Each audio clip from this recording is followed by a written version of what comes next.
champion Bernard Hopkins against former 154-pound champ Winky Wright. They're calling it a light heavyweight fight, but they're at an agreed-upon 170 pounds, and it's scheduled for a near-certain 12 rounds. Hopkins versus Wright is being brought to you by Mandalay Bay, boxing at its best. Rockstar energy drink, party like a rock star. And by HBO Pay-Per-View, the best in pay-per-view entertainment, brought to you by HBO. Bernard Hopkins moved up to light heavyweight with the help of fitness guru Mackie Shilstone. He's come down now 5 pounds without him. Will that matter? Will Father Time matter? In the past, Hopkins has been impervious to the perils which face so many other fighters. Can he do it again tonight? Ronald Winky Wright has also taken the road less traveled. He thought he had his breakthrough in 1999, but lost a disputed decision to Fernando Vargas. It wasn't until 2004 and 2005, with his wins against Mosley and Trinidad, that Wright was finally seen as an upper echelon fighter. Will he add to that legacy tonight? Wright must defeat the 42-year-old Hopkins to maintain his elite status in the sport. All right, we're ready now for the two proven great fighters to come into the ring. Let's turn to HBO boxing analyst Max Kellerman. And Max, anytime two fighters of this quality get together, it's got to be seen as a good thing. But the skeptic could say, what really is at stake between a guy who retired from the sport a year ago, his legacy seemingly as secure as it could possibly be, that's Hopkins, and another guy who at this moment attaches to no particular weight class, no particular status island in the sport other than his very high pound-for-pound ranking. What do they prove? Well, according to the over 100 years of boxing tradition and the immutable laws of logic, this fight is for the light heavyweight championship of the world. You know, Hopkins beat Antonio Tarver for the lineal light heavyweight championship, hasn't lost since then, hasn't fought since then, about a year ago. If that's not enough, the light heavyweight championship, how about this? The winner of this fight, not by box office appeal, but by actual athletic accomplishment, has a very good argument that they're the best fighter of this era in or around their weight neighborhood. That's right. You may have been living through the Winky Wright era this whole time and never have known it.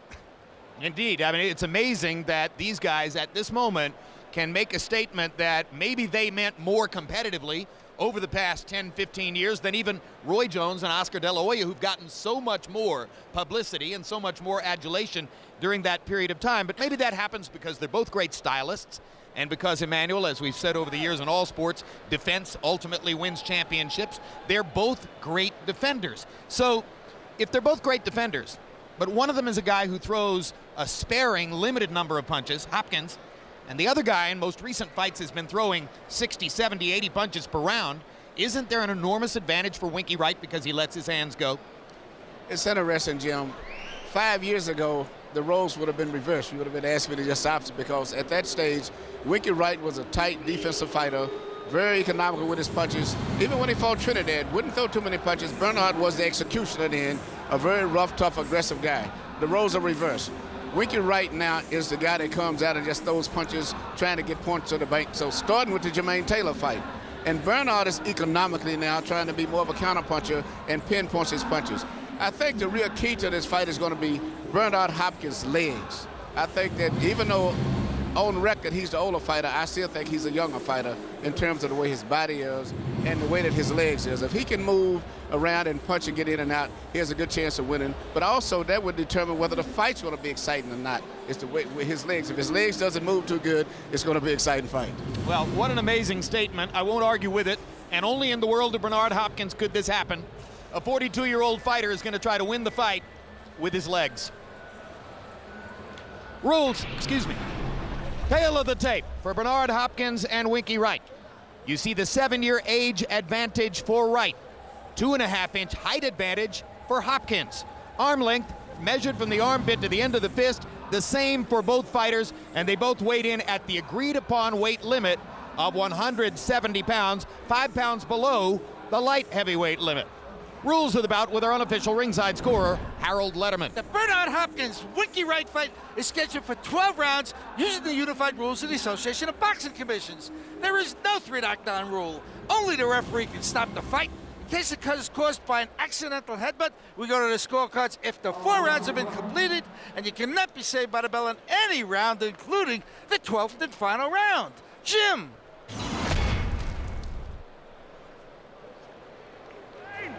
Winky Wright will be walking first. He has been trained throughout his entire professional career by Dan Birmingham of St. Petersburg, Florida. He fights in a style which is entirely and completely his own. 12 wins in his last 13 fights, only 1 knockout. If ever there has been a terrific fighter more dependent on the judges to carry him through his career, I don't know who it is. Yeah, and the transformation has been very interesting from a slick boxing southpaw to a guy over his last, I don't know, dozen fights who essentially stands in front of his opponent without a lot of power, with his hands up in that turtle kind of defense like Livingston Bramble used to have, and uses that right jab and a volume of punches to outwork his opponent. The word around boxing, the murmurs around boxing are that he fights in this way because his legs aren't what they used to be. One of your fighters, Emmanuel Stewart, Jermaine Taylor, was quoted by ESPN.com's Danny Raphael as saying that if Winky Wright comes out and lets his hands go in the first few rounds the way he did against Tim Taylor, he'll beat Bernard Hopkins. Well, the difference is this year, Jermaine would go back to the rope. As long as you were stationary, Winky was very effective. When Jermaine got to the center of the ring, that's when Jermaine was effective. And I think that Bernard may not go to the ropes. If Bernard moves around the ring and makes Winky have to use his legs, it's going to be very difficult for Winky to be anywhere effective as he was when Jermaine would go to the ropes. So Wright now comfortably in the ring. And you see there some significant results from his career.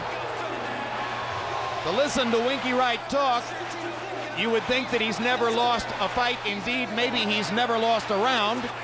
And the person with whom he shares most in common, given that mental framework, is of course the guy who's about to come out of the dressing room to face him, Bernard Hopkins. Unlike Wright, Hopkins has had a succession of trainers. He went through most of his career with the well-known Bowie Fischer, then switched to Fischer's longtime assistant, Nassim Richardson. Within the past several months, Richardson, whom you see on camera left there, near Hopkins' right shoulder, suffered a stroke and was unable to handle most of the training duties for this fight. So then entered the ubiquitous Freddie Roach, hired gun trainer for Oscar De La Hoya against Floyd Mayweather, hired gun trainer for Bernard Hopkins here. What does Roach mean in this fight? Well, Bernard, regardless of who is training, is going to be Bernard. Bernard is the type of guy that pretty much runs his own show. And Freddie works very good because he doesn't try to change guys too much. So he can work with guys like Bernard or with a James Toney because he just works along with them, what they're doing. But I think the experience that Freddie has had in fights and being so active will help him if he gets in a tough situation. But for the most part, Bernard is his own man.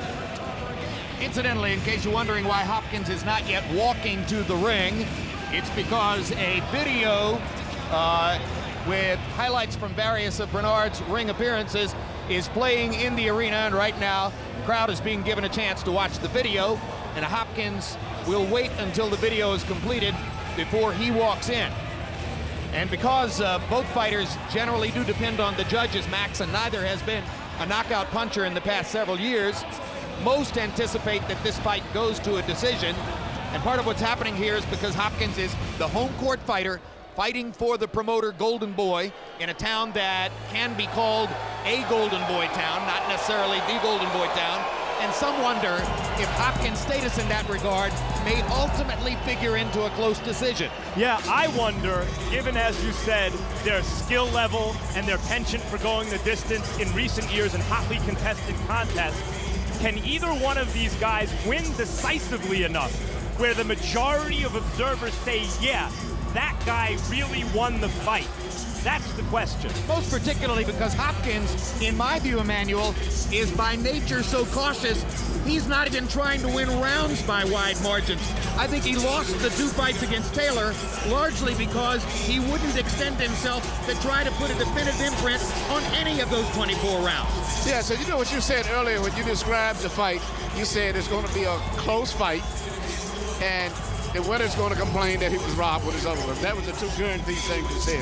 It's going to be a very interesting. Whether it's going to be exciting is going to depend on the legs of Bernard. If he can't move too much, the fight's going to be exciting because Winky's going to come out and start punching like a machine right away as soon as the bell rings.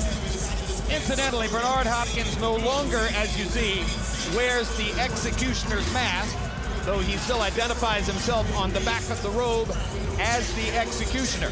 And while some may expect that this is a one-off for a 42-year-old fighter, a niche fight designed to add one more big credential to his career, Hopkins says, oh no, I'm going to continue fighting. This is what I do, and I'm comfortable doing it. There's no reason to stop.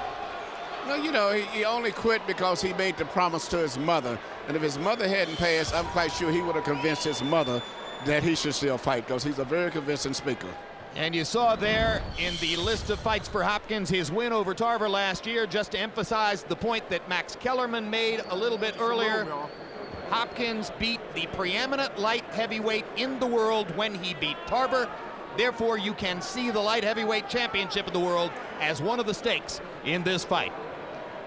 They're both in the ring. Let's go to Michael Buffer for the official introduction.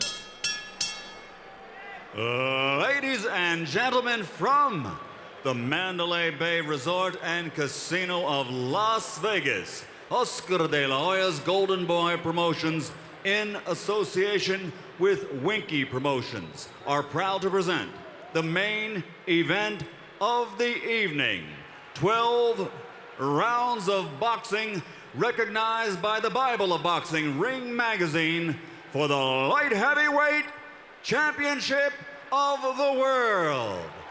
Sponsored by Rockstar, party like a rock star. Cerveza Tecate, a beer with an attitude. And Southwest Airlines, a symbol of freedom. Sanctioned by the Nevada State Athletic Commission Chairman Dr. Tony Alamo, Executive Director Keith Kaiser. At ringside, the three judges scoring this bout on the 10-point system: Glenn Hamada, Dave Moretti, and Glenn Trowbridge. And inside the ring, when the bell rings, your referee in charge, Robert Byrd.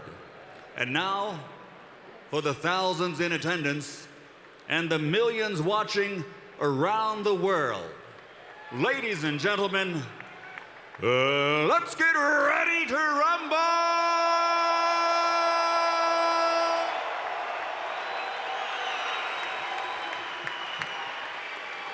Introducing first, fighting out of the blue corner, wearing gray with blue, official weight 170 pounds. His professional record, 51 victories, including 25 knockouts, with only 3 defeats and 1 draw. From St. Petersburg, Florida, the former undisputed light middleweight champion of the world, the challenger, Ronald Winky Wright.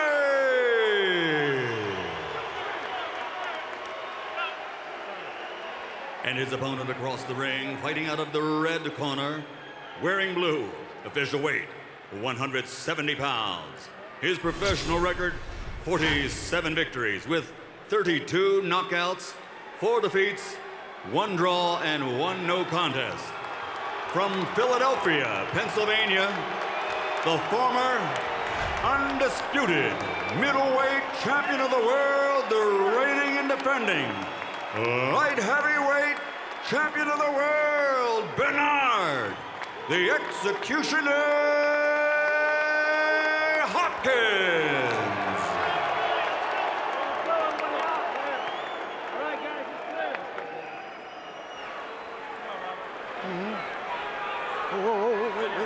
Back up. Okay, Bernard, Winky, I gave you your instructions in the dressing room. The only thing I'm gonna say now is when I tell you to stop, what that means is stop whatever you're doing and give me a clean break. Protect yourselves at all times, obey my commands at all times. Mr. Hopkins, Mr. Wright, both of you are world champion caliber professional athletes. I expect you to conduct yourselves that way in this ring and in this fight. Let's do it. Go. A lot of people are not expecting a very exciting or dramatic fight here. Come on, guys, surprise us.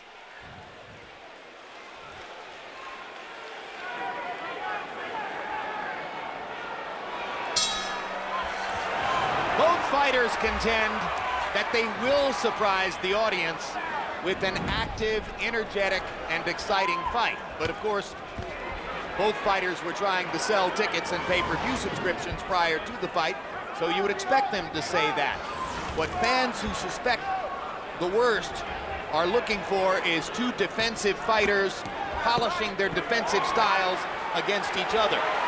And now here's Hopkins going to the body inside as Wright clinches Hopkins' left glove on the side away from the referee Bird. What, Emmanuel, will Hopkins do to nullify Winky Wright's rat-a-tat right jab, which so bedeviled Trinidad and Jermaine Taylor? Both guys are fighting a little bit different than I normally, because normally Winky doesn't be bending over that much himself, and Bernard is, I'm trying to get the feel of the styles. It's very difficult right now. But I think that Bernard is really trying to throw a punch, run in and smother like he usually does, but he seems to be a little bit slower. I see a big reduction in Bernard's speed. Well, both of them. In fact, both of them. Bernard's a light heavyweight. Yeah. And more settled on his feet. And the age factor, I think, for both of them. When Winky Wright has been boring or less than dramatic in recent years, it's been because he's been too dominant. The fight's too one-sided, as he was against Trinidad. But when the fighter is of equal skill to Winky or equal effectiveness like Jermaine Taylor, the fights have been kind of exciting, actually. He's been much more offensively prolific. He moves his hands much more nowadays than he used to, Winky Wright. At least as exciting as fights can be without the prospect of a knockout. That's what would really surprise the crowd here, is if one of these guys happened to go down and Bernard Hopkins just landed a sharp right hand over the top. Yeah, Bernard is fighting this. He's moving away, moving around, and then he throws a punch and runs in and smothers you and ties you up right at the same time. And Winky can't get his rhythm to going now. Yeah, Hopkins making clear that his feet and his legs are the key to his defensive attitude against Wright. Right, he's not going straight back to the ropes because Winky doesn't fight that good at a distance. His legs have been showing a lot of wear and tear recently, and Bernard is taking advantage of that. Hopkins throws one right hand and then grabs Wright and pulls him to his chest. When Hopkins has been boring in recent years, it's because he's been more concerned with nullifying the opponent's offense than creating offense of his own. And so far, I think that's what we're seeing here. But Winky Wright hasn't been able to get that repeating jab going here in round number one. And therefore, the scuffle looks so far more like a Bernard Hopkins kind of a fight than a Winky Wright kind of a fight. An uneven, rhythmless, difficult affair. The kind of fight of which Hopkins has been the master.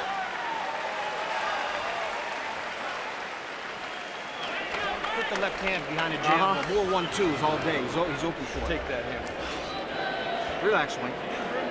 Relax. Everything's good. Breathe deep. Yeah. On his eye. Be first, Winky. Don't let him. He's too sneaky. Be first whenever possible. And more left hands. More left hands. Rip inside. First punch. Turn him into the hook after the right hand, okay? Not single punches, combinations, okay? Nice and relaxed. Keep those things. Go to the body. Nice and relaxed. You're doing good. Here you see Winky Wright is trying to find some way to get a sustained attack coming in and get caught with a right hand from Bernard, which was probably the best and maybe the only clean punch of the entire round, which meant that Bernard probably won that round off of that one punch. CompuBox numbers in round one. Hopkins 10 of 41, Wright 10 out of 44. I totally agree with you, Emmanuel. That right hand was eye-catching enough that it probably brought the round into Hopkins' corner. And listening to Dan Birmingham talking to Winky Wright between rounds, I get the impression that Birmingham understands they're not going to be able to dominate this fight with their jab. He needs Winky Wright to throw and land left hands. Yep, because all that Bernard's going to do is move away and throw a right hand and run in and do just what he's doing now and smother him with his left shoulder. Bernard, stop. Stop. Bernard, you're holding him. Stop it. Let's go. Chopping little right hand inside by Winky Wright. Good left inside by Wright. Stop. I got to stop. Hopkins once again gets himself wrapped around Wright somehow. Robert Byrd has already warned Hopkins for holding.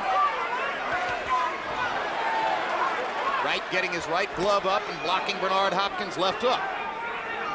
Well, I give Winky a good credit. He's putting a lot of pressure on Bernard. If Bernard is going to try to use his legs to step away and step left to right, he's going to have to do it because Winky is walking him down.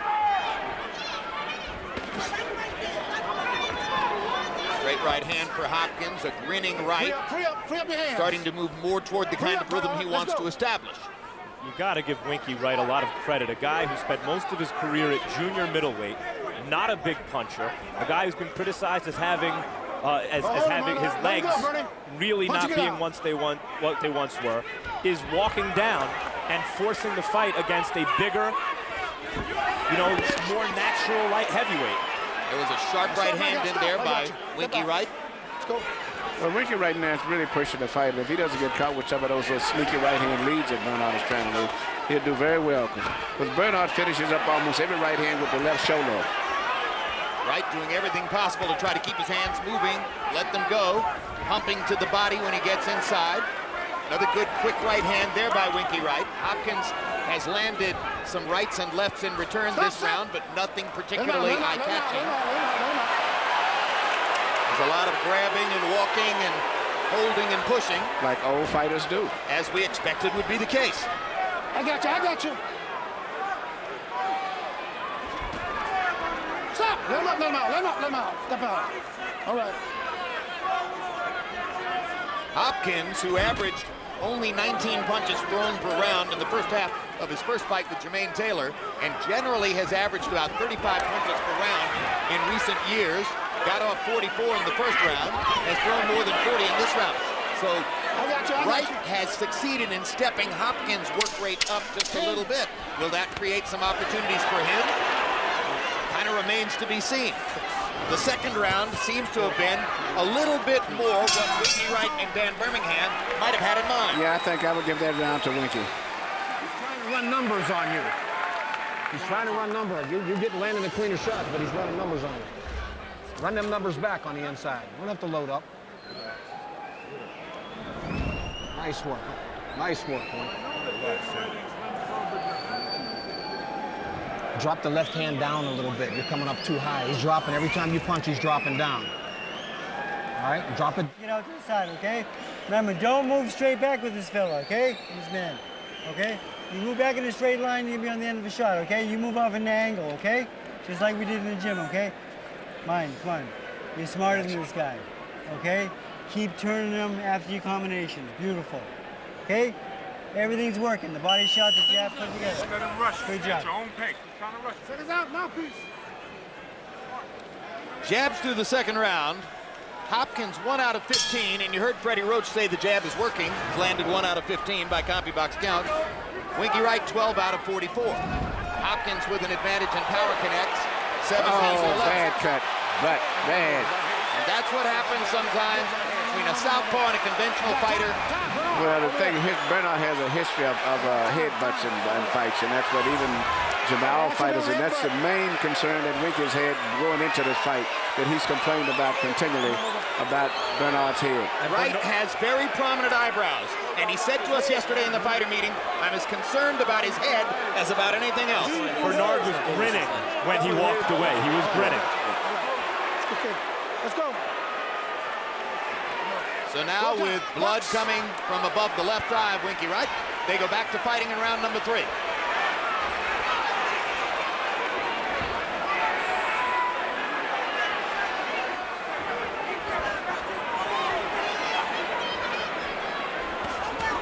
Straight right hand by Hopkins. Watch your head. Watch your head. Both of them. And almost came together again. Go. Box. Watch your head. Get the impression Robert Byrd is going to have a lot of work to do in this fight tonight. Yeah, this is a very tough fight. So I knew it going for a referee because Bernard runs in with his head down all the time. That's actually a big part of his attack. You know, there is a way where you can get away with it, and Bernard does it. Hey, my head is coming in with my hands. If your face happens to be there, that's not my fault. Common complaint of heavyweight opponents against Evander Holyfield for years and years. First I get the left hook, then I get his head. With Hopkins, it's usually the right followed by the head. All right, stop. Step out. Step out. It's been an ugly scratch and sniff round number 3. But, you know, it's interesting. Even when they throw their punches, they're more like throwing punches trying to get points. Not punching with the authority that the 2 previous fights where we had small guys was punching it. Who won with some authority there? Bernard did. Stop, stop, stop, stop. Come on, guys. Robert Byrd urging the 2 fighters, come on, guys, as if to say, let's have some clean punching here. I got you. Wright got in a right and a left hand before once again they came together. Hopkins missing with that short left hook. Come on, guys.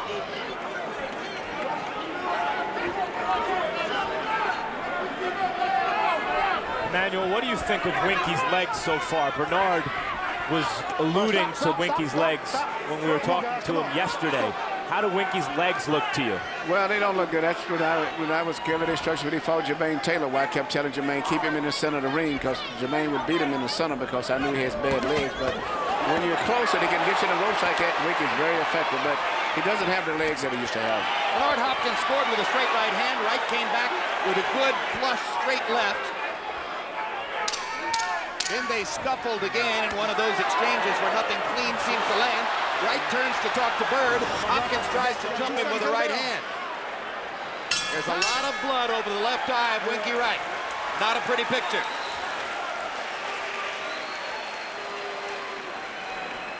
Give me this. Give me a look, Winky. Go ahead and work. You gonna work that? Go. He's okay. We fucked it, Rick. Do that dirty shit. We got to get dog with him, Wink. We got to get dog. He's telling him about the... He don't do that shit. Box him on the outside, Wink. Use your legs and box this guy on the outside. Box him on the outside. You know what I'm saying? Ronald rate this guy. Come on. Here you see Winky come in, miss on the left, and here you see Bernard come right back, and that's when you saw the headbutt.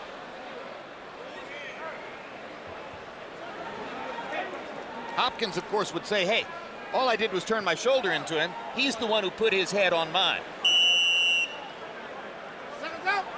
And it's always an argument in a case like that. Punches in round 3. Hopkins 14 out of 45.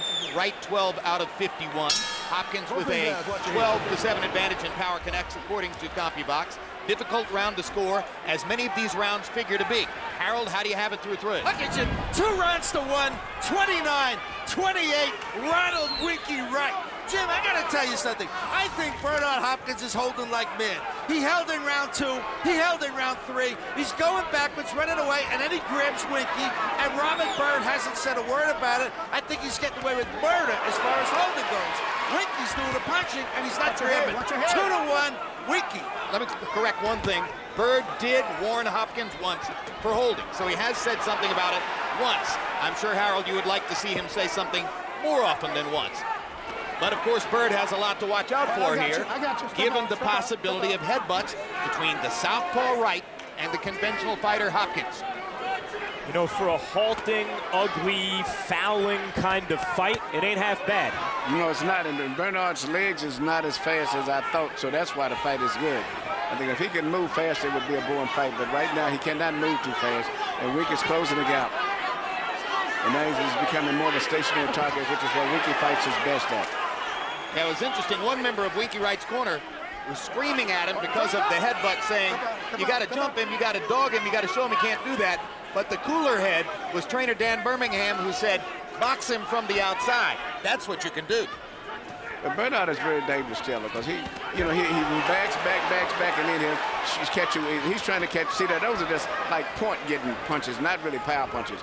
But he throws a good little right uppercut that he's trying to catch Winky with. Winky is blocking most of what Bernard throws, because Bernard is throwing from straight on and not developing the angles that he said he could create through the fight. Well, I say this Winky is making him fight a much more stationary fight than Bernard intended. We're watching 2 future Hall of Famers, 2 legitimately great fighters, and there's a lot of subtle skill going on. defensively and offensively to compensate for their diminished speed and reflexes and athleticism.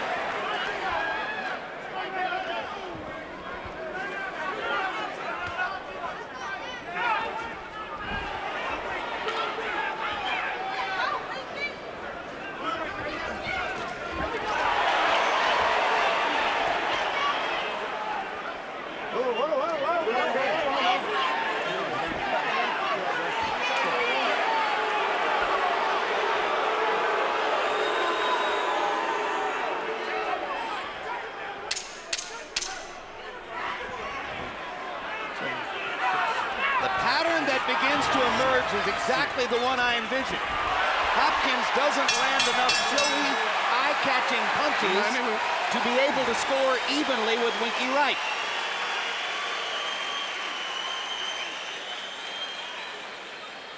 We mentioned Bernard Hopkins and his relationship with Nassim Richardson, who was his trainer against Jermaine Taylor and his trainer in the fight against Antonio Tarver last summer. Richardson had a stroke a few months ago, was not able to supervise Hopkins' training camp as would normally have been the case. So he's in the corner, he's being paid for the fight, but the primary trainer tonight, on a one-time only basis, is Freddie Roach. Yeah, it ain't gonna bleed no more. When you hit it with a good shot, Wink, follow up. Hit that body and be ready for that counter. Use your legs a little more, Wink. Use your legs. Relax. You got this. Mouthpiece. CompuBox numbers in the fourth round. Hopkins 7 out of 44.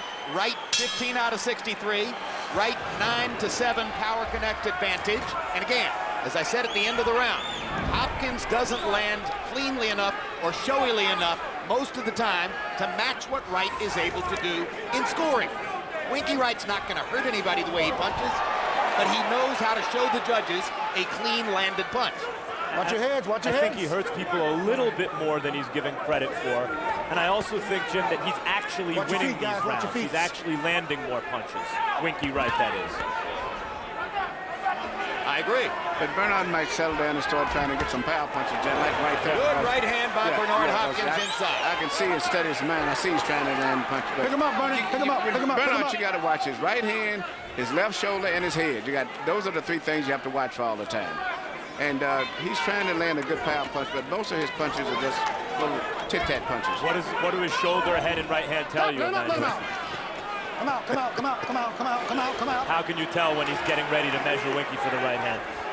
He's trying to land a good power punch for the most part, but he's just trying to get points. And then all along the way, he's still trying to get in that little.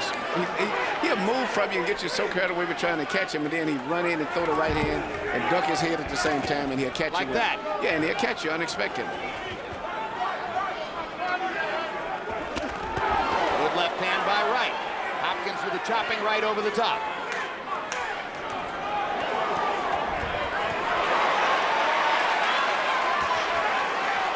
Wright covering up and blocking Hopkins' assault there. Wright covering up and blocking again. Wright covering up and blocking again. The unique style of Winky Wright, who puts up a medieval guard with his right hand in front of his entire upper body and comes forward in a defensive pose.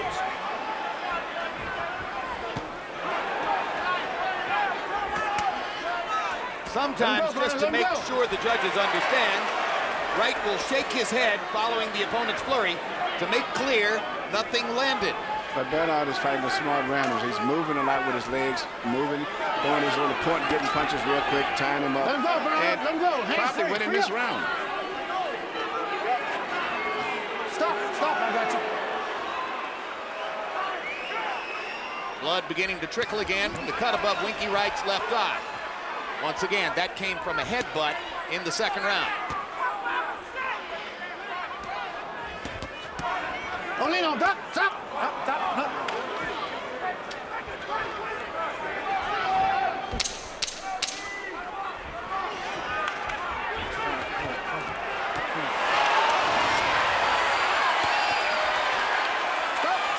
got you. That's all, guys. That's all.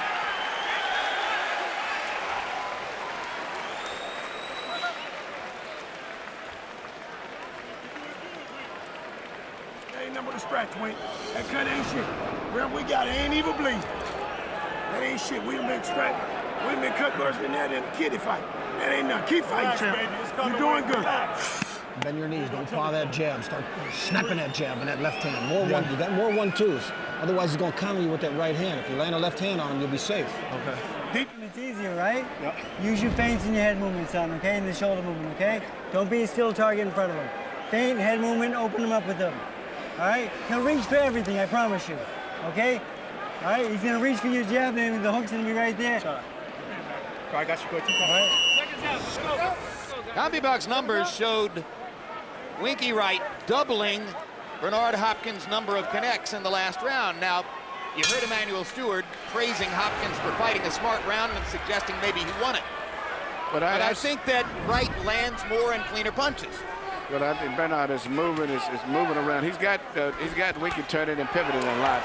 And, you know, I just talked to last year. I thought that Bernard may have got the round because of this little point getting punches he throws, even though they're not that hard. Bernard said before the fight that he was going to use Winky Wright's best weapons against him. Winky Wright's best weapons being his turtle defense with the arms up and the elbows tucked and the steady right jab. Bernard thought he would use them against Winky by moving around him, using his legs, giving him angles, countering off the jab. It hasn't worked out that way so far for Bernard. Because Wright isn't using the jab that freely and is fighting more with a straight left hand and inside punches. Watch your head. Let's go. Giving Hopkins different looks. And maybe Bernard's legs aren't quite the advantage he thought they would be compared to Winky's legs. Round 6 of a scheduled 12. Amazing that we're almost halfway through already.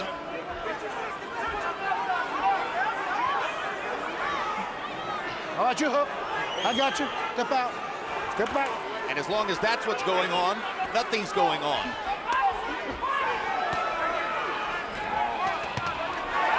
Stop. Stop. Stop. When I say stop, stop. Box. Winky Wright perfectly happy to go inside with Bernard Hopkins and trade inside game with the most knowledgeable inside fighter in the sport. Get off his head. The last round, Bernard moved a lot more. This round, he's fighting more stationary, and Winky's having a much better round. Come on, guys. Free up your hand. Stop, stop, stop, stop, stop. Maybe at this age, your legs should only let you move for one round, and you have to rest it another round. Good combination from Bernard. A lot of it blocked by Wright, though. Yeah, he's always got those gloves up. I thought I saw some sweat flying off of Winky's head.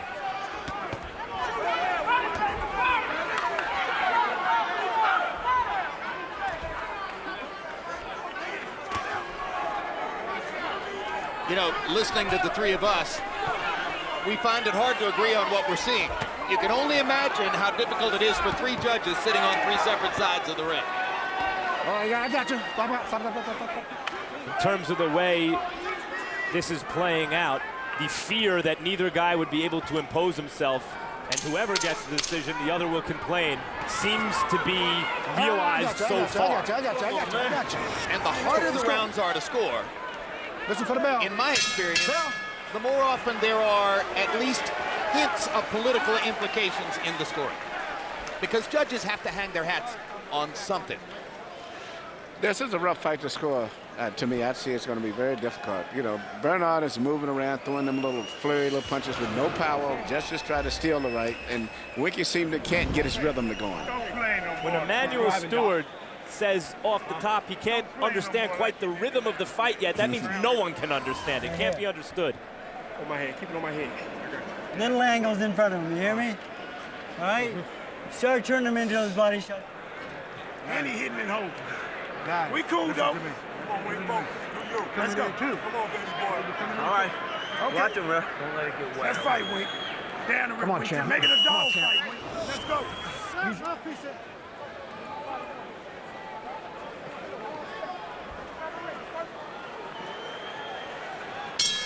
Halfway through to the 12-round limit. between Winky Wright and Bernard Hopkins in the 6th round. CompuBox found Hopkins 15 out of 60 and Wright 16 out of 57. Harold Letterman, how do you have it halfway through? Okay, Jim, 4 rounds to 2. 58. No. I got you. Ronald Winky Wright. Jim, I still think Bernard Hopkins is getting a lot of credit, and he's doing a lot of holding. And the truth of the matter is, Winky's landing the cleaner shots. I wish the devil Robert Bird would tell Bernard Hopkins to stop holding so much. Interestingly enough, in round 6, Bernard Hopkins started to breathe through his mouth. His mouth is wide open. I got a funny feeling he's not in great shape. I mean, he never fought like that with his mouth open, but he is. 4-2, Winky Wright. Well, that was a good exchange for Hopkins, and he landed a chopping right hand. And there's another clean right hand on the jaw of Winky Wright inside. Now Wright lands a solid left hand, and Hopkins takes a look at Bird as if to say, wait a minute, how about him butting me?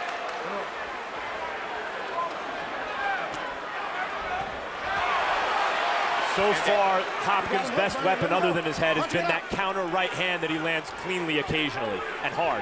And sometimes he shoots it hard with power. Sometimes he shoots it for point combinations, but he does change up on it. And incidentally, the crowd may be most instrumental in getting Hopkins not to hold, as Bird once again warns Hopkins there has been no point deduction so far.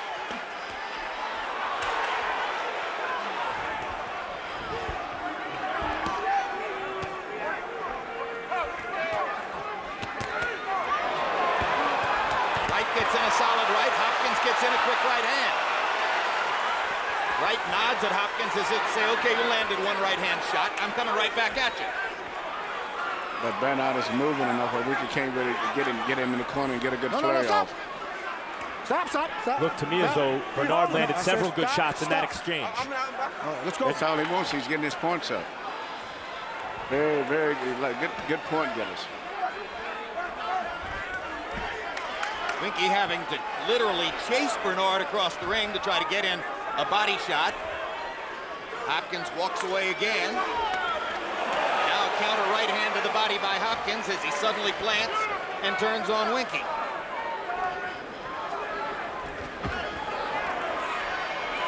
That's really the Hopkins plan. Use his feet to make Wright anxious and take advantage of the anxiety. This has been an intelligent round for Hopkins, but he eats a left hand there. Oh, stop. Step out. All right. I'm not sure if Winky Wright actually just winked at Harold Letterman. I think he did. Winky seems to be having lots of problems now. The movement of Bernard and twisting and turning and angles is beginning to bother him. Round for you, Wink. Another good round. Just keep them hands running inside. Keep them numbers running inside like he's doing. He's not hitting with anything good or all bullshit, but you got to run the numbers back. First round, when he intentionally hit, brother. Let him keep following. Keep being smart and hard. Go to everybody a little bit more prudent. All right? Stay together. Yeah, we worked the first time. Okay, nice angles, good combinations, okay? Very good. Stay off the ropes. All right, beautiful, but stay off the ropes. You don't need to be there. You feel the ropes coming up, you know to get off them, okay? Keep this in the middle of the ring, you outbox them easy. Hand speed is too much. Very good. All step, baby. Just like you do. Nice deep breath.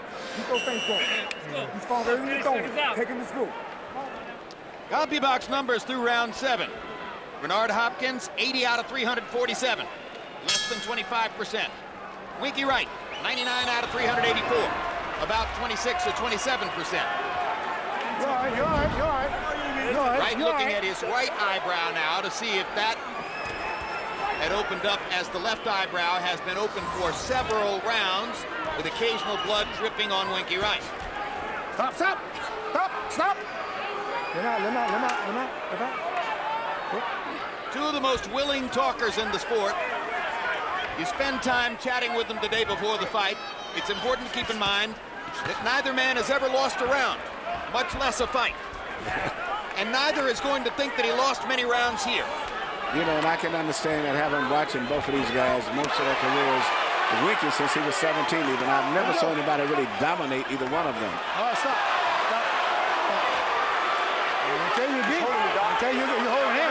You're holding him. Hopkins arguing with Bird about who is holding whom. It's clear that Bird's view to this point is that Hopkins is the primary offender in the holding department.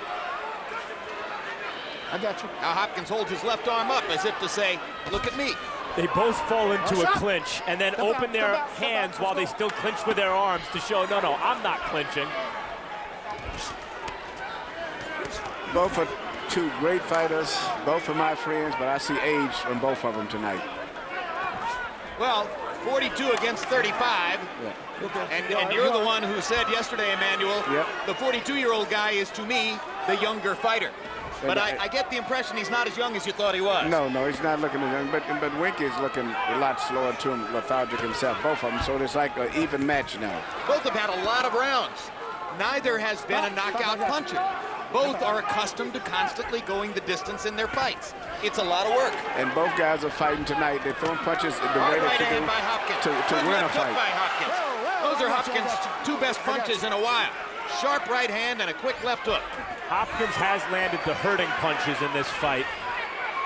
Winky also has never walked around in the ring at this weight. He's never fought at 170 pounds. And I think that explains the kind of lethargic, or at least the slower pace that he's going at. His hands look slower. He just looks...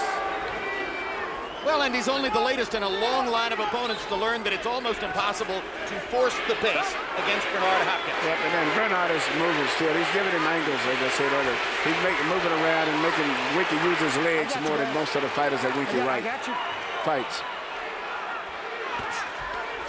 Whoa, stop. I got you. And every time they get close to each other, one or the other gathers the other in. And Bird has to keep coming at them to try to get them to break up. Crowd is frustrated. Fighters are frustrated. Referee's frustrated. All right, come on, champ. You got to bite down now. Give me my piece. Breathe. Breathe, champ. So I know he's tired. Keep working. It's really hard to do. Doc, you don't even need to come up no more, Doc. I'm not coming. It's not a factor at all. We good, Doc. Here for you now. Which way here? Okay? Don't blow your nose, Bernard. Don't blow it. Smart, baby. Smart. Smart. All right, right here. I got you. All right, you feint him, now over here and right, back with the hook to the body, you hear me? He's wide open for it right now, okay? He's ready to be taken. Okay? Go, Freddie. Let's pick it up a little bit. All right, Seconds combinations, let's pick it up. These guys dead. That's smart. That's smart boxing. Take your time. Our punch is connected through the 8th round. Hopkins has an edge here. 88 out of 342 to Wright, 59 out of 241. Harold Letterman gave the last round to Bernard Hopkins, narrowing his scorecard down just a little bit. We come to the 9th of a scheduled 12. Let him out. Come out. You got me. Come on. There we go. Nice and easy. There we go.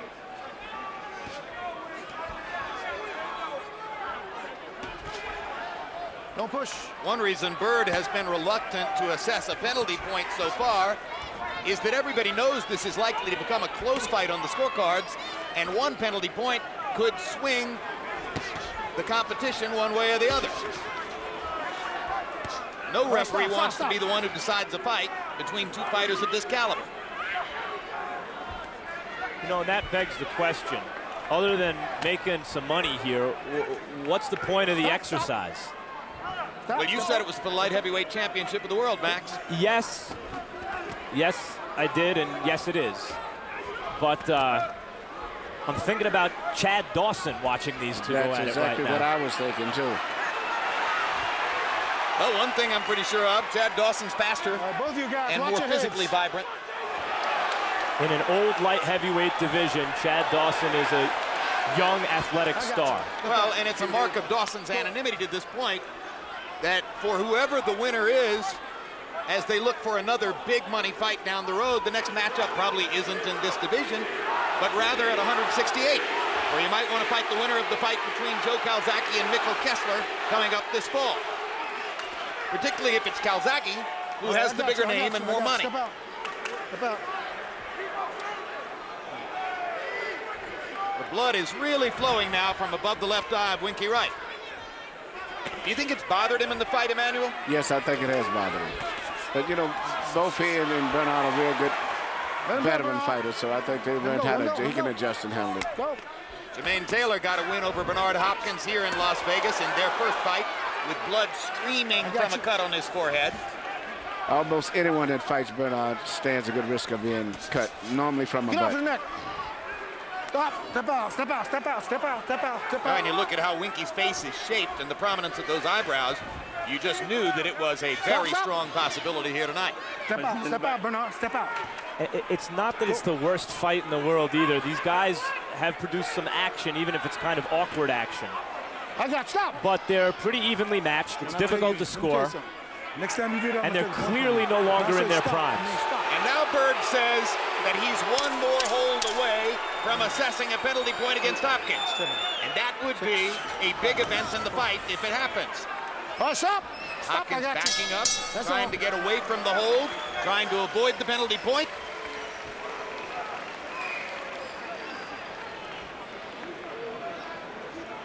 All weekend here in Las Vegas, Marvin Hagler has been on the scene. One of the greatest middleweights of all time.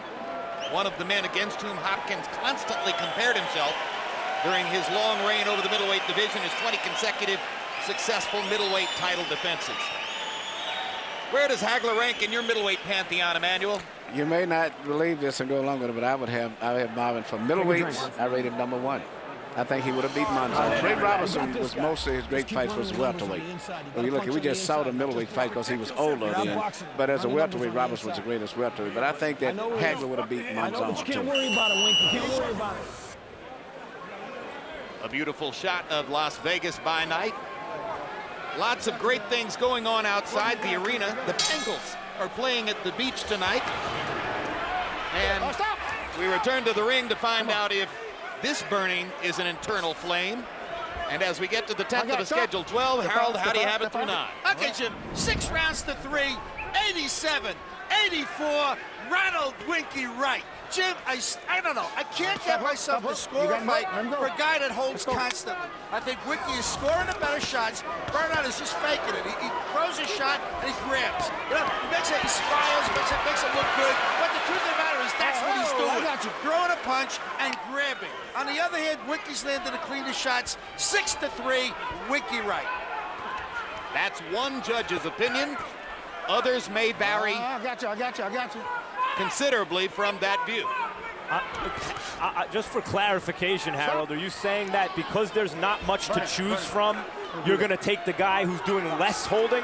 Well, you got to watch it very, very carefully, Max. Basically, what you're scoring is the guy that lands the cleaner punches is winning the round. I think Winky Wright is landing the clean shots. Bernard tends to come in, slap him, and grab him. On the other hand, Winky, right there, landed a real nice right hand. Winky's landed the cleaner shots. And there's a left hand to finish that exchange by Wright. Hopkins is probably landing the more damaging blows when he lands his right hand or his little left hook inside. But they're not as easy to see. They come at very close range amid the grappling and the contact and the shoulder-to-shoulder that takes place when these two fighters get close to each other, like that. The way I score around is ask myself, who would I rather have been as Hopkins lands the hook? And I'm not sure in most of these rounds who I'd rather have been. I would not want to be the judge. Go.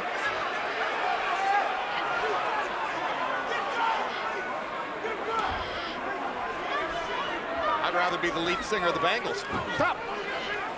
Less contact, no blood. You get to travel with women. Let's go.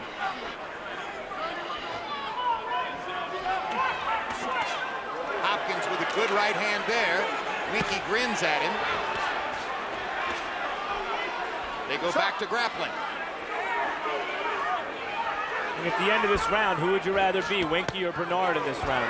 I don't know. There's not a lot to choose from. Winky's moving his hands a little more and forcing the fight. Bernard is holding, but I feel landing the harder shots, in particular, the right hand counter. I think Bernard seems to be more focused, more alert mentally at this stage than Winky does. And that's what I'm just studying the eyes. Whoa, guy. Whoa. Robert Byrd hasn't assessed that penalty point yet. 6 minutes left to go in the fight. I got you. There's still a lot of embracing going on in the ring. We got 2 rounds, Wink. You got to run them numbers more. You got to leave it all here. Leave it all here. I gave him that round. You did good. Leave it all, Wink. Hot boxing. How you feel, champ? I know it's tough, man. You go to him with a little head movement for me, okay? All right, just don't walk right to him. Go with a little head movement, a little feint, okay? All right, open him up. Now, B, the body shot's gonna hurt him, and the head shot's gonna finish him, okay? I promise you, okay? Drive that right. When you're on the inside, drop down. Even though neither one of the guys are landing many clean blows that much, I think that Bernard is landing more precision, accurate punches, just like this combination, the 2 right hands he landed here. But Winky seems to be a little bit more loose with his punches at this stage. Average punches through 10 rounds. Hopkins averaging 12 out of 52. Wright averaging 14 out of 52. Hopkins probably landing, as Emmanuel just said, the harder shots. In other words, by CompuBox standards, it's a pretty even fight. Harold Letterman gave the last round to Hopkins, once again narrowing his scorecard. Stop. We're into the championship rounds.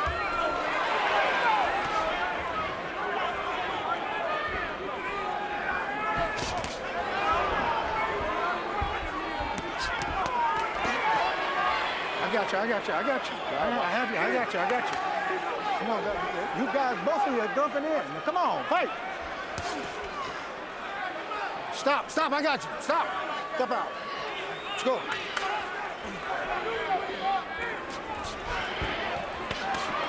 Good right hand inside by Hopkins. Step out. Let's go.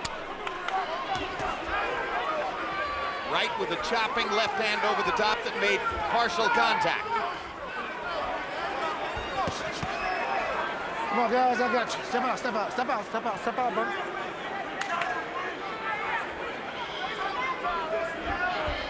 Watch your feet. Boxing fans who may not have known Robert Byrd very well before Stop punching, will be seeing this referee in their sleep. Step out. Watch your Because feet. of his omnipresence in the fight.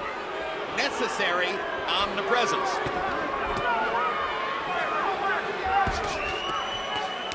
Hopkins' hands seem to have gotten faster in the last 2 or 3 rounds. He's not really punching so much for a knockout. He's just trying to do enough little clean punches to get his points and then push it with his left shoulder so you can't punch back.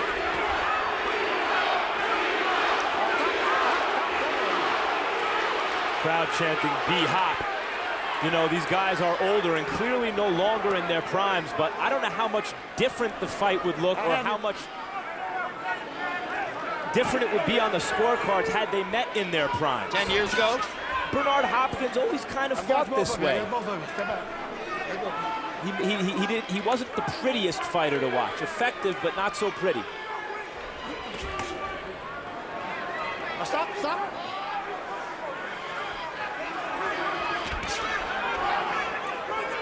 All right, guys, you're tying up. Let's fight.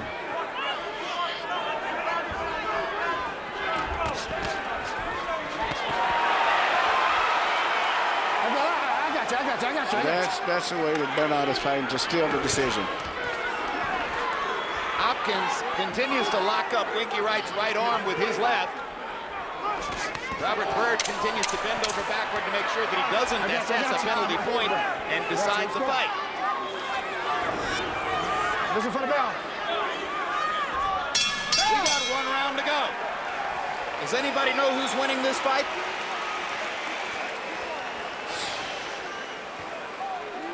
My slight guess, I would have Bernard slightly ahead. He's even right now, Wick, I'm telling you. Only because he's running his hands on the inside. Come on, man, give me some room. What the fuck? Give me some room. We need this right even. Where's the water? Daryl, give me some water. The fight is dead even, Wink. You've got to stay busy. You've got to get off first and work on the inside, Winky. Suck it up, son. Let's take it to him, okay? My back. Come on. Get his back. You're not even breathing heavy, son. Easy. Make it easy, all right? Let's go. Combinations. Okay? Within the past few rounds, you get a sense that Dan Birmingham in Winky Wright's corner is concerned about the momentum of the fight. Freddie Roach is pretty much always the same. Seems to constantly say the same things to his fighters in an even tone, regardless of what's happened in the ring. Copybox numbers to 11. Hopkins 138 out of 579. Wright 157 out of 571. Hopkins with an edge in power punches. Step out, step out, step out, step out, step back. Hopkins had the edge in power punches in both of his 2 losses to Jermaine Taylor. Whoa, stop, stop, stop, stop. Blood begins to flow again from above the left eye of Wright. That's a deep cut that came from the butt in the second round. If either fighter has tired in the late rounds, it would appear to be Wright, who has not been landing as many sharp blows. Winky Wright, in 2 close fights that didn't go his way, a loss to Fernando Vargas and a draw against Jermaine Taylor, has been this era's sort of anti-Sugar Ray Leonard, where Sugar Ray Leonard in close fights where there wasn't much to choose between he and his opponent, stepped on the gas. Winky seems to decelerate slightly in the last round, enough to cost him what could have been some signature wins. Well, his big argument against Fernando Vargas suffered from the fact that he threw 25 punches in the 12th round, and Vargas was credited with throwing 99. The fact is, at this level, there's very little to choose from generally. Sugar Ray Leonard, Tommy Hearns, Roberto Duran, Marvin Hagler, Winky Wright in this era, Bernard Hopkins, Jermaine Taylor. There's not much to choose from. You know, who's going to close the show stronger and just step on that accelerator a little more in the last round? Wright is trying to let his hands go in this round, trying to throw as many punches as he's thrown throughout the fight. Hopkins is stepping on the gas. Hopkins looks fresher, looks a little stronger, and that may impress the judges. Winky's punches are a little wide and sloppy, and he looks very fatigued, unorganized.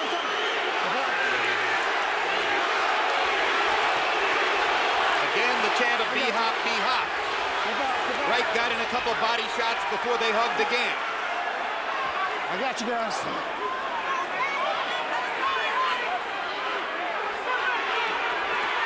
If Wright loses the fight, he and his corner are going to suggest that Hopkins should have been penalized for holding.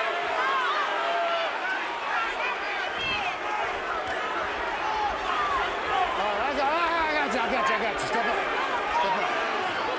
And if Hopkins loses the fight, he's going to hold his hands up and say, how? Why? Now, what about a draw?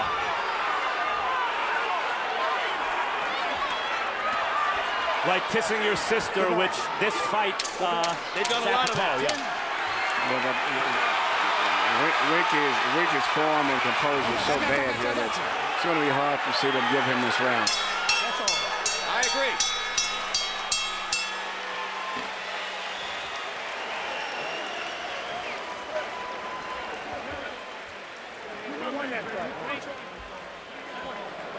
And now we await the inevitable judge's decision. Was there ever any doubt it would go 12 rounds?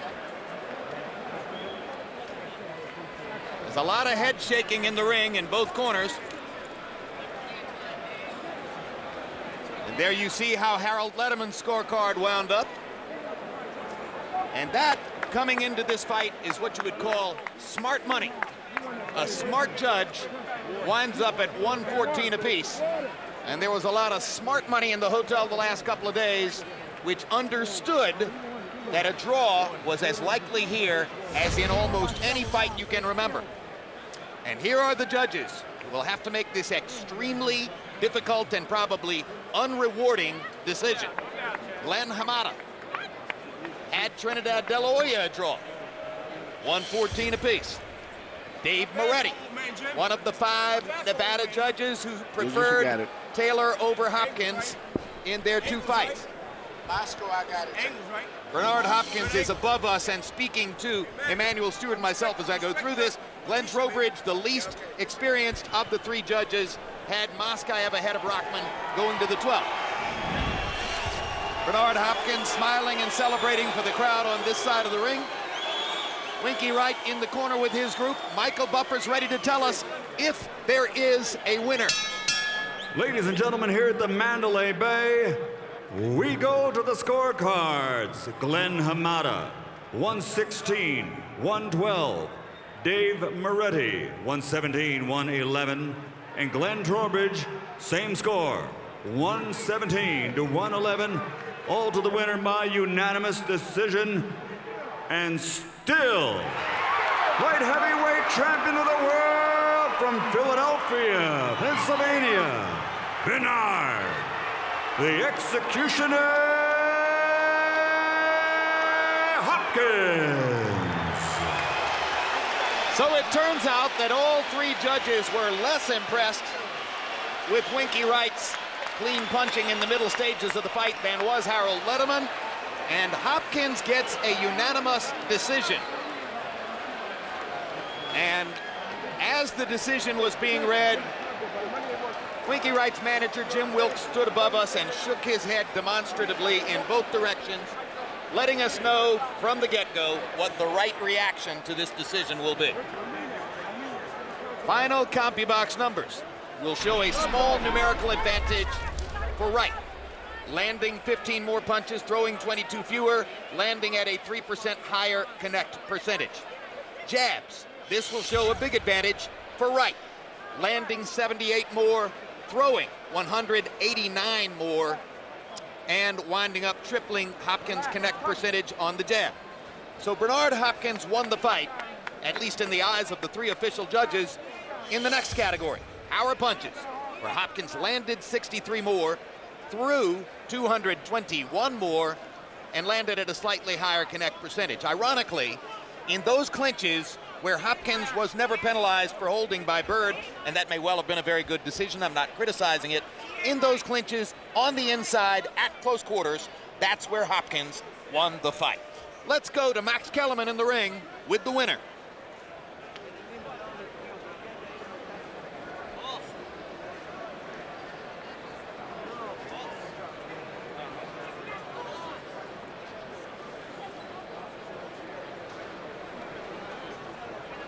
We have a momentary technical problem in the ring. Audio problem, making it difficult apparently at this moment for us to hear Max Kellerman and Bernard Hopkins. So as we work to correct that and get ready for the post-fight interview, I am told that we are now ready to go back to Max and hear from Hopkins. Okay, let's try it again. Champ, congratulations. Evaluate your performance. Thanks. I'd like to thank everybody in Germantown, all my friends, Jack Harris, North Philly, West Philly, South Philly, and also like to give congratulations to Winky Wright for being tough. And I hope the commission understand I had to promote a good fight, and I made sure that it was a good action fight, and I hope I didn't have to pay $300,000 to prove that. You're referring to the $300,000 that's being held from your purse because you... Trying to promote it better so everybody can see at home, and as I think... Because at the weigh-in, you put your hands on Winky Wright. Well, everybody pushing and shoving anyway, and you've been around this game alone, Max. It's nothing but promotion, baby. Nobody got hurt, no foul, no argument. No so it was calculated at the weigh-in. It manifests right here in the ring, and I wanted people to see a great fight. When some writers say it'll be boring, but I hope it wasn't. It was a great performance. I'm back. Anybody out there? Yo, Joe Gazaki, Yankee Stadium. Let's do Yankee Stadium in the spring or the late winter or early fall, and I'll knock you out. You won't be undefeated anymore. Okay, now you have defeated Winky now, and the scores were not that close, but ringside, it appeared to be a close fight without a lot to choose from round to round. Did you feel that you were winning the fight, that you had it in hand in the late rounds? Not really. Winky is tough, and he kept coming.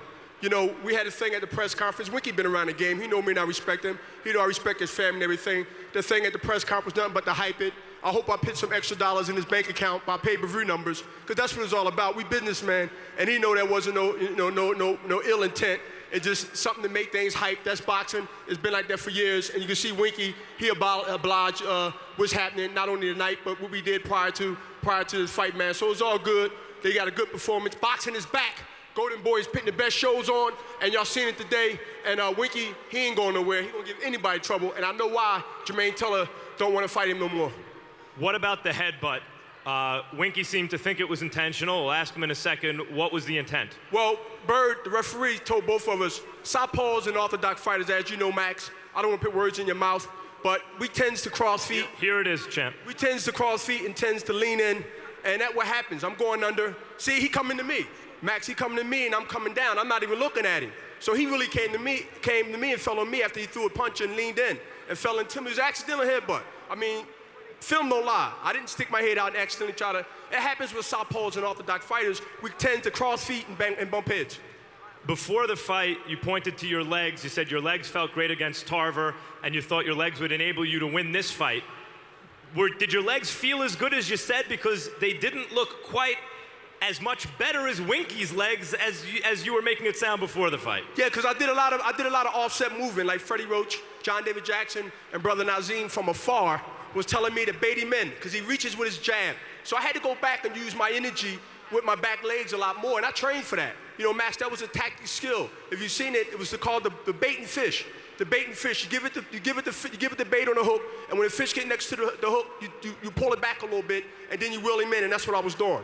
And what do you call the right-hand counters that you seem to catch him with throughout the fight that seemed to be the hardest punch landed in the fight, your right-hand counters? I calls it the Jersey Joe Walcott shovel hook. Thanks, champ. Shovel right hand. Thanks, champ. Thank you, Max. Congratulations to Winky, man. He's a tough fighter, man. He got nothing to be ashamed about. All right, brother? Wilkes, good job, baby. Good job, all right? Winky, who won this fight? I felt I won the fight. I brought the fight to him. He fought a great fight. He had better legs than I thought. He threw better punches than I thought. But the cut really, bothered me from the beginning, as you can see. But, it's a fight. I ain't take nothing away from him. He fought better than a 42-year-old fighter. Bernard says it was not intentional. Do you think it was intentional? I don't think it was intentional. It was a headbutt. But we fought. That's how it is. I told y'all from day one, I'm coming to fight. The people said it wasn't gonna be a fight. It was a fight. Here's another angle of the headbutt, Winky.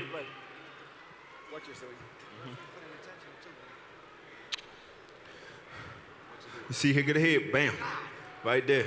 Does appear you were coming forward. No, I threw the left hand. Then when I was coming back this way, he came in with his head. It's all good. It was a headbutt, and that's that. You know what I mean? What do you think of the wideness of the scores? The who?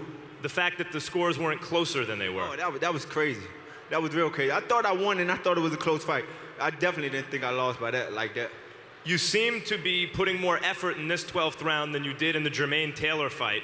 Were you thinking about the Jermaine Taylor fight in the 12th round? Nah, I told y'all we was gonna fight, and for all the people that kept saying I wasn't gonna come to fight, I told y'all I'm coming to fight. I'm not a 170-pounder, but I came in here, I fought with a tough 170-pounder, and I thought I won. Okay, you're not a 170-pounder. Are you even a 168-pounder, or are you gonna go all the way back down to 160? Going back down to 160, 154. I told y'all who I want. I want Oscar, point blank. You know what I mean? And then I think that'll be it for me. I fought a lot of fights. I wanted to fight the best, and I'm doing that. Thanks, Winky. All right, take y'all day. Jim.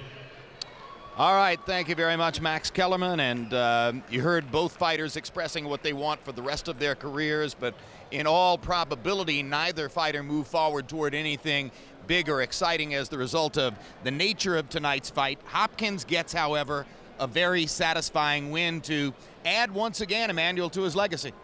Yeah, it was a good win. He fought a smart fight, and he threw little short punches.